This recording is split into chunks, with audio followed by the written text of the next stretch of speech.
ፓትርያርኩ አቡነ ማትያስ በመታጠቢያ ቤት ማለትም በሻወር ውስጥ በወደቁበት ወቅት ሰው ቶሎ እንዳልደረሰላቸው ተገለጸ። ከኋላዬ የምትመለከቱት ወጣት ያብስራ ገሰሰ ይባላል። በምድራዊ ጉዞ የመጨረሻ ሰዓታት ላይ እንኳን በትከሻው ምንጣፍ ተሸክሞ የእግዚአብሔርን ታቦት በማገልገል ላይ ነበር። ለጥምቀት በዓል ቤተክርስቲያንን ያለ እረፍት ሲያገለግል ሰንብቶ የቅዱስ ሚካኤልን ታቦት በክብር ወደ መንበሩ አስገብቶ ነው የተመለሰው። ነገር ግን ታቦቱን ሸኝቶ እንደተመለሰ አመሻሽ ላይ በደረሰበት የመኪና አደጋ ሕይወት ብዙ ቅዱስ አቡነ ማትያስ የጠፉ እንደሚታወቀው እንግዲህ አባታችን አቡነ ማትያስ ከቅርብ ወራት ወዲህ በሚዲያው ጠፍተዋል። በዘንድሮ የጥምቀት በዓል ላይም አልተገኙም። ምእመኑም እንግዲህ አባታችን የጠፉ ያለ እየጠየቀም ይገኛል። ወገኖቼ ደስታችንን በልክ እናድርገው እንጂ ምንድነው በልቶ ጠጥቶ ያለ ልክ መደሰት መጨፈር? ምንድነው ኃጢአት እየሰሩ በመጣ ገንዘብ በተሰበሰበ ገንዘብ ሰርቆ ቀምጦ ባመጡት ገንዘብ ሆድን መሙላት ደረት ማቅላት ምንድነው እሱ? ሰላም ለእናንተ እንደምን አላችሁ እንደምን ቆያችሁ። በዛሬው ቪዲዮ የኢትዮጵያ ቤተክርስቲያን ፓትርያርክ ብፁዕ ቅዱስ አቡነ ማትያስ ጤና ጉናቸው ምን ይመስላል፣ አሁን የት ነው ያሉት፣ ምንድነው የገጠማቸው የሚለውን የማሳያችሁ ነው ማለት ነው። እንዲሁም ሊቀ ሊቃውንት ስምዐኮነ በዚህ በበዓለ ጥምቀት ዙሪያ የተናገሩት እጅግ በጣም አስደናቂ ምክር መልእክት አለ። እሱንም የማሳያችሁ ይሆናል ማለት ነው። እንዲሁም ደግሞ በበዓለ ጥምቀት ላይ አንድ የተደረሰ አደጋ አለ። እሱን የማሳያችሁ ይሆናል ማለት ነው። እንግዲህ ጥንቅሮች አዘጋጅቼ ወደ እናንተ መጥቻለሁ። ቪዲዮ ላይክ ማድረግ እንጀምር። እስከ መጨረሻው ድረስ አብራችሁ እንድትቆዩ ከወዲሁ እጠይቃለሁኝ። ቪዲዮ ላይክ ማድረግ እንጀምር። ሰብስክራይብ ለምንድን ነው የማታደርጉት?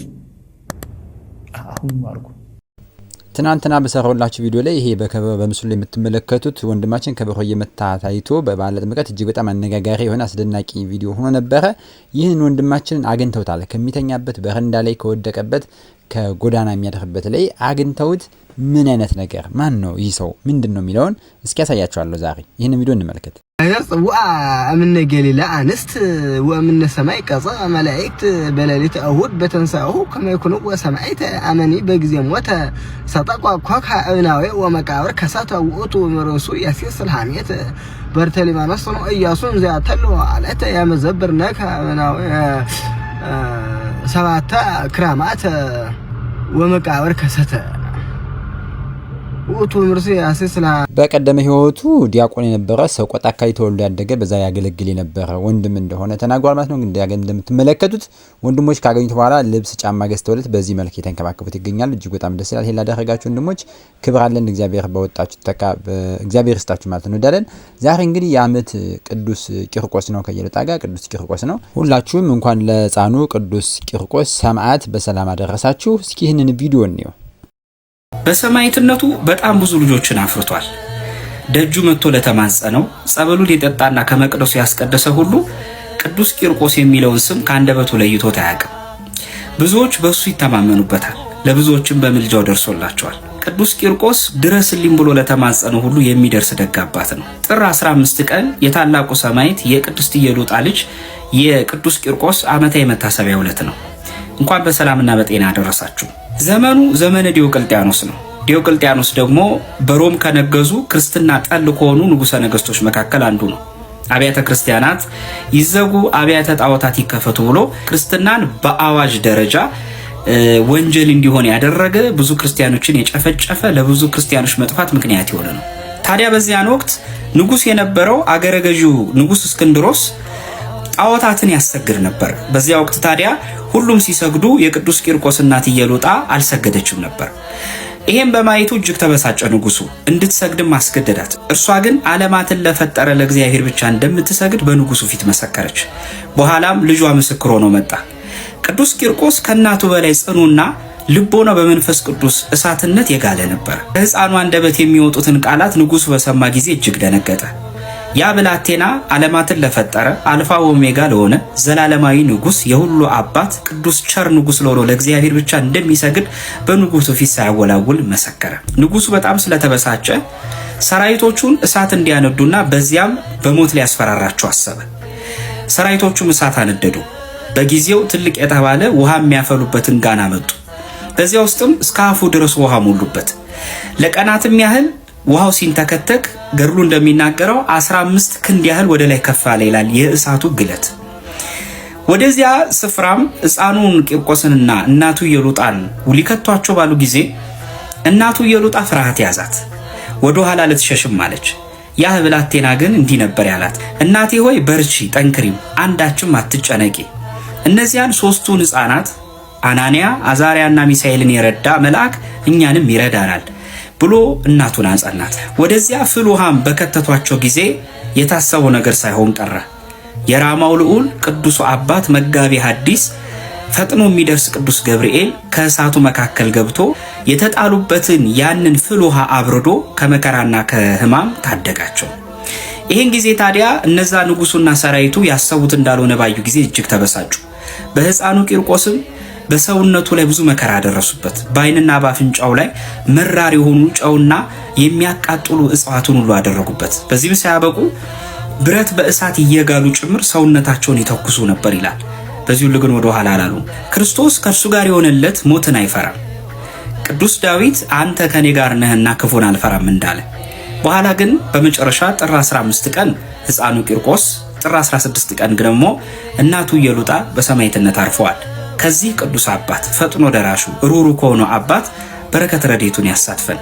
የተገባለትን ቃል ኪዳን ሁሉ ክርስቶስ አያሳጣን።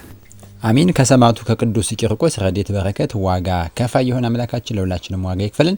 እንግዲህ የኢትዮጵያ ቤተክርስቲያን ፓትርያርክ የሆኑት ብፁዕ ቅዱስ አቡነ ማትያስ ምንድነው የገጠማቸው? በመስቀል በዓል አልተገኙም። አላፋት ዝማሬም ከዛም በፊት አልተገኙም ነበር። ምንድነው እየሆነ ያለው? ብዙ ወሬዎች እየተሰሙ ነው። አዳዲስ መረጃዎች እየወጡ ይገኛሉ። በዛሬው ማሳያችናል ማለት ነው። ምንድነው ብፁዕ አቡነ ማትያስ ምንድነው የሆኑት? አሁን ላይስ ያሉበት ሁኔታ ምንድነው? እስኪ እንየው። ፓትርያርኩ አቡነ ማትያስ በመታጠቢያ ቤት ማለትም በሻወር ውስጥ በወደቁበት ወቅት ሰው ቶሎ እንዳልደረሰላቸው ተገለጸ። ዛሬ ስለ ቅዱስ ፓትርያርኩ የደረሰን መረጃ ምን ይላል? ከቀናት በፊት የጥምቀት በዓል በሚከበርበት ወቅት ላይ ፓትርያርኩ በጃልሜዳ በተለይም በየዓመቱ በሚገኙበት ቦታ ላይ አለመገኘታቸው ብዙዎች ጥያቄ እንዳስነሳና በሕመም ምክንያት እንዳልተገኙ ምዕመናኑም እንዲጸልዩላቸውን የቤተ ክህነት ምንጮቻችንን ጠቅሰን መዘገባችን ይታወቃል። በጉዳዩ ላይ ዛሬም ተጨማሪ መረጃዎችን ለማጣራት ሞክረናል። የቤተ ክህነት ምንጮች እንደነገሩን ከሆነ ቅዱስ ፓትርያርኩ ወደ መታጠቢያ ቤት በገቡበት ወቅት የመውደቅ አደጋ አጋጥሟቸዋል። በወደቁበት ወቅትም ሰው ቶሎ ስላልደረሰላቸው በቶሎ ወደ ሕክምና እንዳልተወሰዱና ያም ለህመሙ መጠንከር እንደ ምክንያትነት እንደተወሰደ ምንጮቹ ገልጸዋል። ፓትርያርኩ ሰርጀሪ እንደተደረገላቸው የገለጹልን ምንጮቻችን በአሁን ሰዓት ላይ እያገገሙ እንደሚገኙና ምዕመናኑ በጸሎት እንዲያግዛቸው ጠይቋል። ቅዱስ ፓትርያርኩ በአሁኑ ሰዓት ላይ በዊልቸር እየተንቀሳቀሱ ቢሆንም በእግራቸው ላይ ያለው እብጠት እንዳልቀነሰና አሁንም ሕክምናቸውን እየተከታተሉ እንደሆነ እነዚሁ የቤተ ክህነት ምንጮች ለዛሀበሻ አስታውቀዋል። የዘንድሮ የጥምቀት በዓል በጃልሜዳ በተከበረበት ወቅት የፓትርያርኩ ዓመታዊ የጥምቀት መልእክት በተወካያቸው በኩል መነበቡ ይታወቃል።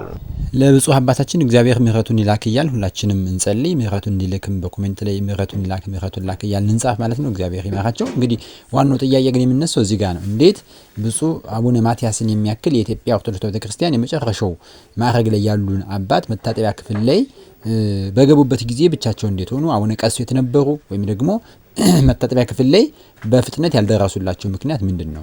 ከጀርባው የሚሸቱ የተለያዩ መረጃዎች ስለተሰሙ ማለት ነው። ይሄ እጅግ በጣም የሚያሳዝን ነው። ምክንያቱም በእሳቸው ላይ ሌላ ጉዳይ እየተፈጠረ ስላለ ማለት ነው። የፖለቲካዊ የመንግስት ጫና እንዲሁም የተለያዩ ሽኩቻዎች በመካሄዳቸው እንዲህ ያለ ነገር እንዲሆን ሆን ተብሎ የተፈጸመ ስለሆነ ይህን ነገር በጥንቃቄ እንከታተላለን።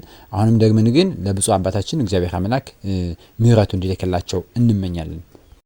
እጅግ ልብ ይነካል። ዲላ በቅዱስ ሚካኤል ዕለት አዝናለች። የቅዱስ ሚካኤልን ታቦት ከትላንት በስቲያ ለማስገባት በትከሻው ምንጣፍ ተሸክሞ ሲያገለግል የነበረው ወጣት አገልግሎቱን እንደጨረሰ ሕይወቱ አልፏል።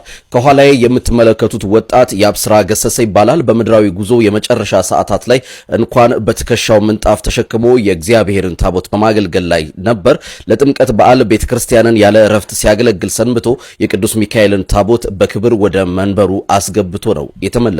ነገር ግን ታቦቱን ሸኝቶ እንደተመለሰ አመሻሽ ላይ በደረሰበት የመኪና አደጋ ሕይወቱ በአሳዛኝ ሁኔታ አልፏል።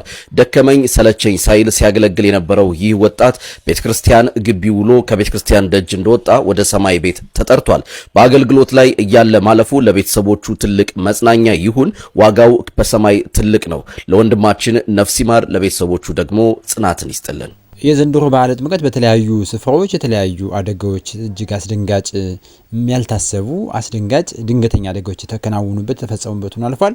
እንግዲህ ወንድማችን እግዚአብሔር አምላክ ነፍሱን ይማር፣ ነፍስ ይማር ወንድማችን። ሁላችሁም ነፍስ ይማር በል፣ ነፍሱን በገነት ይቀበል። ባገሉት በመሆኑ እኛም እንኮራለን። ሰው በልዩ ልዩ ቦታ ስለሚወሰድ በእንዲህ ያለ እግዚአብሔርን ያገለገሉ የተጠሩበትን ዓላማ አሳክቶ ማለፍ በራሱ ትልቅ ድል ስለሆነ ማለት ነው። በጎንደር በጥምቀት በዓል ላይ የተፈጸመው ዘፈን ዳንኪራና ኮንሰርት የሚመስል ነገር እጅግ በጣም ብዙዎችን ያስቆጣ መምህራንን ያሳዘነ የራሳቸው ጎንደር መምህራን እንዲሁም የተለያዩ የኢትዮጵያ ኦርቶዶክስ ቤተክርስቲያን መምህራኑን ምእመናን ሁሉ ያዘነበት ተቆጣነበት ነው። አንዳንድ ሰዎች ግን አላስፈላጊ ነገር ሰጥቶ እንመለከታለን። እስኪ ይህንን ሰው እንስመውና አንዳንድ ሀሳቦች እንሰጣለን። አሁንም እውነታውን ከመናገር ወደ ኋላ አልልም። ጥምቀትን በጎንደር ጭፈራ ነው እያላችሁ ስትዘባበቱና ስትዘግቡ የነበራችሁ ይህን በአይነቱ ለየት ያለ ኦርቶዶክሳዊ የአጠማመቅ ስነ ስርዓት ለመዘገብ እንዴት አፋችሁ ተያያዘ?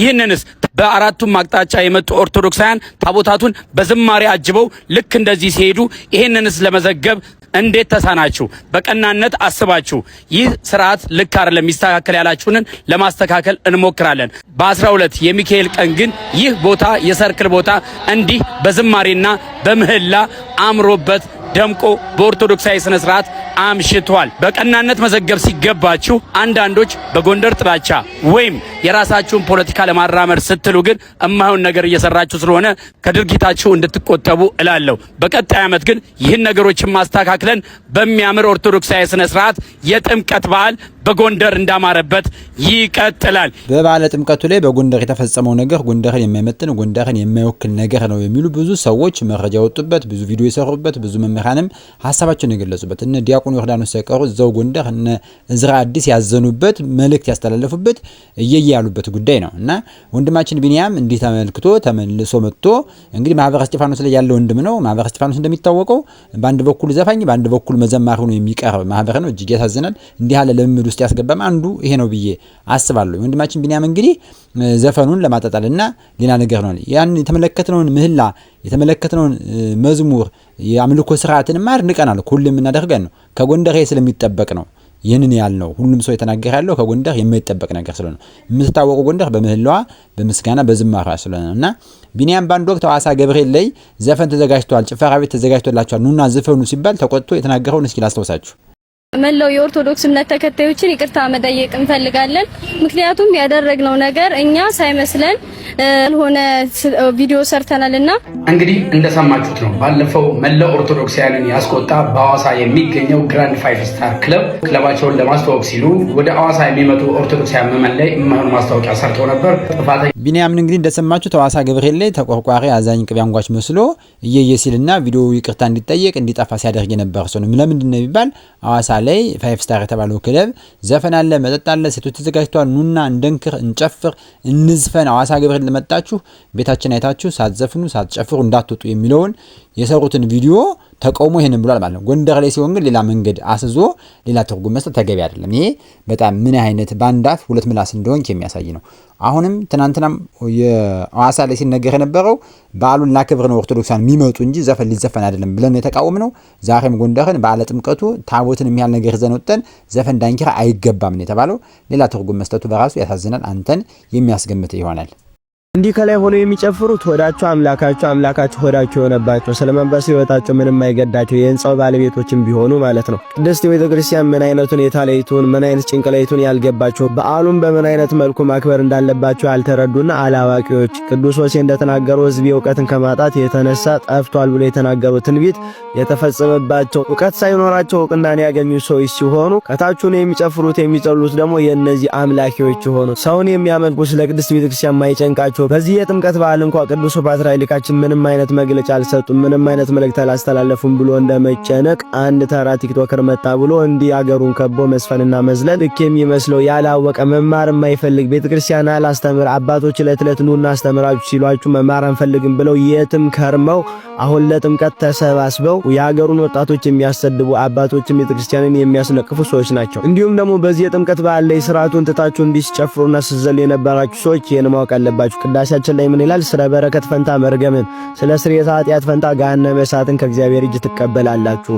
በዓልን በረከት በሚገኝበት ፈንታ እንዲመዝለልና መጨፈር ከእግዚአብሔር ዘንድ በረከትን ሲሆን የሚያስቀብል በበረከት ፈንታ መርገምን የኃጢአት ስርየትን እናገኝ ነበር። በኃጢአት ስርየት ፈንታ ደግሞ ገሃነመ እሳትን የሚያስቀብል ስራን የሰራችሁ። የጥምቀት በዓል መንፈሳዊ ይዘቱን ይዞ እንዲከበር ብዙ የለፉ አባቶችና ወጣቶች ቢኖሩም ግን ደግሞ በእነዚህ ሳያውቁ ምንም ሳይመረምሩ ምንም ሳያጠኑ በታወቁ ተራ ሰዎች አማካኝነት የጥምቀት በዓል መንፈሳዊ ይዘቱን ለቆ በማይሆን መልኩ እንዲታሰብ አድርገውታል። ይሄ በዓል መንፈሳዊ ይዘቱን ጠብቆ እንዲከበር ብዙ የሰንበት ትምህርት ቤት አባላት ብዙ ጥረትን አድርገዋል። እንዲሁም ደግሞ ብዙ ማህበራት ማህበረ ቅዱሳንን ማየት እንችላለን፣ ሰለስቱ ምዕት ማህበር ማየት እንችላለን፣ ማህበረ እስጢፋኖስን ማየት እንችላለን፣ ማህበረ አእላፍ መላእክትን ማየት እንችላለን። እነዚህ ሁሉ ሌሎችም ያልጠራዋቸው በዓሉ መንፈሳዊ ይዘቱን ይዞ እንዲከበር ብዙ ወጣቶችን ሰብስቦ በስራቸው አድርጎ መንፈሳዊ ልብስን አልብሰው ብዙ ዝግጅቶችን ተዘጋጅቶ የጥምቀት በዓል መንፈሳዊ ይዘቱን ይዞ እንዲከበር ብዙ ጥረት ጥረዋል። ግን ባልተማሩ የትም በነበሩ ቤተክርስቲያንን በማይሰሙ ዕውቀት ሳይኖራቸው ዕውቅናን ባገኙ፣ ሁለተኛ ነገር ደግሞ ክርስቲያን ተብሎ ማይተብ አንጠልጥለው ቤተክርስቲያንን በማያውቁ ጥምቀት እንኳን ለምን እንደሚከበር ምን አይነት ምስጢር እንደተፈጸመበት ለምን ጎንደር ላይ ጥምቀትን ማክበር የተለየ እንደሆነ እንኳን ሳይገባቸው በሚጨፍሩ ሰዎች የእነዚህ ሁሉ ድካም ተሸፍኖ አልፏል።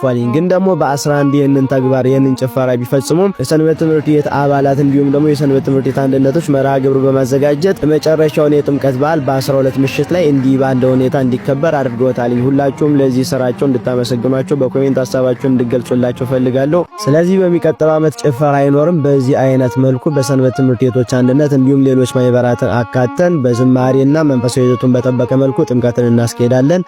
ቆየ ወገኖቼ ደስታችንን በልክ እናድርገው እንጂ ምንድነው በልቶ ጠጥቶ ያለ ልክ መደሰት መጨፈር? ምንድነው ኃጢአት እየሰሩ በመጣ ገንዘብ በተሰበሰበ ገንዘብ ሰርቆ ቀምጦ ባመጡት ገንዘብ ሆድን መሙላት ደረት ማቅላት ምንድነው እሱ? እግዚአብሔር ለምን ራቀን ወገኖቼ? እግዚአብሔር ለምን ከኛ ራቀ? እኛስ ከእግዚአብሔር ለምን ራቀ? እግዚአብሔር ከሚስቁ ሰዎች ይልቅ በሚያለቅሱ ሰዎች ደስ ይለዋል። እግዚአብሔር በልተው ጠጥተው ደስ ከሚላቸው ሰዎች ይልቅ በሐዘን በረሃብ ራሳቸውን ዝቅ አድርገው በሚያዝኑ ሰዎች ደስ ይለዋል። በልተው ጠጥተው ደስ ከሚላቸው ሰዎች ጋር አይውልም አያድርም እግዚአብሔር። እግዚአብሔርን በምን እታረቀዋለሁ ብላችሁ አስባችሁ ከሆነ የምትታረቁት በእንባ ነው ወገኖቼ። በውድ ዋጋ ከገዛችሁ ሽቱ በላይ እግዚአብሔር እንደሚያሽተው ታውቃላችሁ። የአንድ ክርስቲያን ጸጋው ተጠብቆ የሚኖርበት ትልቁ አጥሩ እንባው ነው። ክርስቲያኖች ወገኖቼ በዚህ ዘመን ስለ ራሳችንም ሆነ ስለ ወገኖቻችን ስለ ሀገራችንም ሆነ ስለ ቤተ ክርስቲያናችን አጥብቀን ሌሊትና ቀን የምናለቅስበት ዘመን እንጂ የምንስቅበትና የምንሳለቅበት ዘመን አይደለም።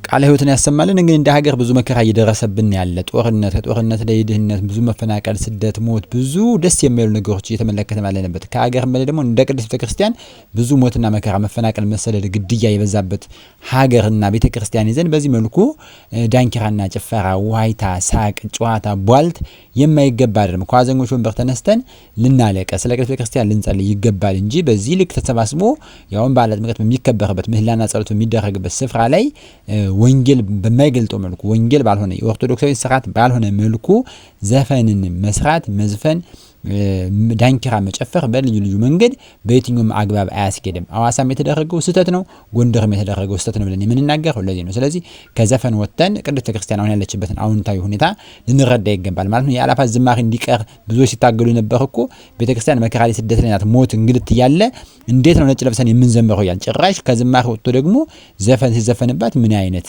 ነገር ነውና እግዚአብሔርስ በዚህ ልክ ምን ያህል ሊቀጣን ይችላል? በምህረቱ ይጋርደን እንጂ በእውነት የተሰራው ነገር ትክክል አይደለም። ሰላም ለእናንተ ይሁን። ሰላም ቆዩኝ።